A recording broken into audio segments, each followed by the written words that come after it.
committed to you. Fox Carolina, the 6 o'clock news starts now. Good evening. I'm Brookley Cromer. Thanks so much for joining us this evening at 6 o'clock. We're going to get straight to the weather tonight. Bob, it's been a very rainy day. I was out shopping. It's like we were just talking a little bit ago. Hard to get in the Christmas spirit. It is, isn't it? You know, it's temperatures in the 60s. We've got some rumbles of thunder. Really hard to get into that holiday spirit with this. But I think that'll change through time as we do have a cold front that is heading in. But out ahead of that front today, look at these temperatures. You got into the mid-70s in Greenwood and Newberry today. What month is this? I know, we're a week out from Christmas and we have very mild conditions. We've already seen 70s for the month of December. That was earlier. Now, farther to the north and west, we had some cooler highs, but still mild. 66 in Greenville, 61 in Asheville, and Anderson, you topped out at 66. Looking outside right now, it is murky. It is a gloomy Saturday evening, so take it slow. A lot of folks, hustle and bustle going on, getting Christmas gifts, the whole deal. We're seeing a lot of clouds, we're seeing showers, and even some rumbles of thunder as well. As out ahead of a cold front, it is very mild right now, low to mid 60s, some cooler 50s now making their way into the mountains, and our winds are pretty light. They're coming in out of the southwest right now as our cold front is still back to our west across eastern Tennessee. But as that works towards us, we're going to see more of these showers. This is a 6-hour loop of Fox Radar 3D, and you can see all that heavy rain that was moving across the upstate. You were probably out getting ready for Christmas and just doing your normal weekend thing. And boy, we've had this heavy rain come through, and it's especially heavy across our southern counties right now into Greenwood. In fact, we're looking at some lightning bolts near Silver Street, and I think the heavier weather is off to the south, but some heavy rain around Lawrence back through Greenwood and back into Elberton. While farther to the north near I-85, we're just seeing a lot of clouds, kind of drizzle and some light rain. That's also the case into the mountains as well, but we're not done with the rain yet. As we have this cold front across eastern Tennessee, you can see more rain through Tennessee, more of that moisture stretching south and west. So we still have several hours to go yet, but there is high pressure back to the west, and eventually that starts to clear us out for tomorrow. In the meantime, tonight we do have a marginal risk of seeing severe weather south of Lawrence on into the Greenwood area. It's very low, could see some gusty winds. So here's futurecast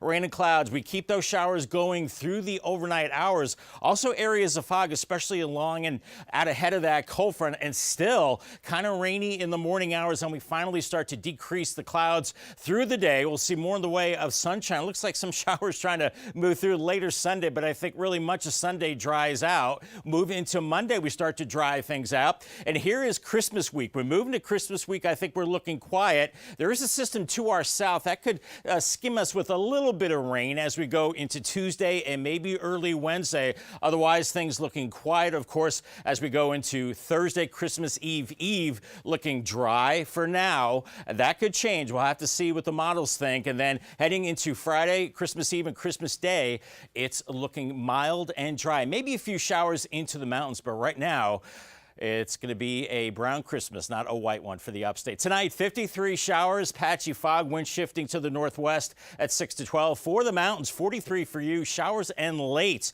And those northwest winds getting pretty gusty. Here's your 3-day forecast. Sunday, 60, Monday, 49, and Tuesday up to 52 degrees. So it does get much colder. And for the mountains, 50 for you on Sunday, only 45 on Monday, and Tuesday, 50 degrees. I'll have much more on your forecast leading up to Christmas coming up after boxing. I'll have that all-important 7-day forecast as well. Brookley? Thanks, Bob. Well, relief is on the way from the upstate to Kentucky tonight. The Spartanburg County Sheriff's Office put out a plea earlier this week to the community asking for donations to help those impacted by the deadly tornadoes last weekend. The first of several jam-packed trailers took off, and we're told neighbors were bringing items there until the very final minute. The plan was set in motion after a Kentucky native now working for the Spartanburg County Sheriff's Office made contact with a chaplain at the Sheriff's Office in Bowling Green, Kentucky. Fox Carolina's Matt Koufax has the story. Makes your heart bleed when you see such, happen. It makes your heart hurt so bad, to see this to other people. Jerry Hutchins says he knew he needed to donate to tornado relief for Kentucky right after the announcement went out. We always think that this is a great idea, you know, to always help other people. We've been helped before, and we appreciate it so much. And he wasn't the only one. Throughout the day and into the night, hundreds came out and contributed to the delight of Sheriff Chuck Wright and Senior Chaplain Amos Durham. It makes us feel that our community can come together for a cause like this and show compassion and service to those who are in desperate need. Durham says they only started collecting Wednesday and that the amount of donations they've gotten in such a short period of time has absolutely floored him. Before it's all over, we're going to have 4 truckloads. 4 18-wheelers, each capable of carrying 26 skids full of relief. He says the trucks and drivers were also donated. And it being the holidays and Christmas, and, you know, we brought toys too. Just glad that we could contribute. Durham says for the children affected, next week will be anything but normal. But he hopes the gifts they can give can do a little to help take the pain of losing everything away. This here actually shows the Christmas spirit. It puts us in that, what Christmas is really all about, helping those who are really less fortunate and those who are in need. And we're blessed with so much, and they've lost so much. Now, deputies and volunteers will be out collecting donations again tomorrow from 12 until 6 p.m., so there's still time for you to contribute. They have another truck leaving Monday, and the final one will leave next Wednesday. They say they are humbled by the outpouring they've seen. Well, new details now about an investigation after a person was found dead at an apartment complex parking lot. The Greenville County Sheriff's Office is conducting the investigation. Deputies tell us they responded to the Ashton Wood apartments just before 5 o'clock this morning after people who lived there reported gunshots in the area and found that victim in the parking lot. According to the Sheriff's Office, they found the victim dead. The coroner has identified that victim as Michael Allen. Deputies say they're investigating and ask anyone with information to call Crime Stoppers at 23 Crime. Well, deputies arrested a man in connection to the murder of a missing woman. The Lawrence County Sheriff's Office says Timothy Spencer is now charged with murder in the death of Billie Jean Cross after her body was found dead in Anderson County. The coroner says Cross was found dead in a wooded area off Cumming Springs Road and Star on Tuesday. Although an autopsy was performed yesterday, the coroner hasn't released how she died. And we're working to get those results, and we will let you know just as soon as we have an update. Well, a man will spend decades behind bars for sexual acts with a minor. The U.S. attorney says this man used Snapchat and other apps to contact at least 15 young girls to get them to send him explicit photos and engage in sex acts in exchange for money. He will serve 28 years in prison and could be deported at the end of his sentence. If not, he will spend the rest of his life as a registered sex offender here in the United States. Well, DHEC needs to find the owner of a dog that exposed at least 18 people to rabies in Greenville. DHEC says the dog may be from the area of 8th Street and Newbert Street. The dog is described as a tan pit bull mix with basset hound feet. It may be 1 to 2 years old. DHEC is trying to find the owner and anyone who may have come in contact with the dog. If you think you or someone you know may have been exposed, please call DHEC's Greenville office.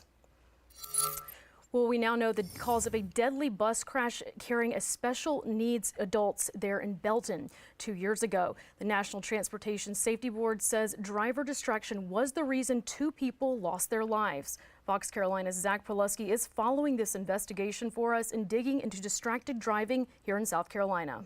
This is what just a matter of seconds driving distracted can lead to. It's not a toy. It's not a toy at all. The crash happened on Belton-Honea Highway in December 2019 when a woman driving an SUV crashed nearly head-on into a bus carrying 8 people.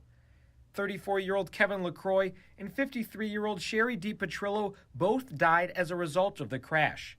LaCroix was a passenger on the bus, while DiPetrillo was the driver of the SUV.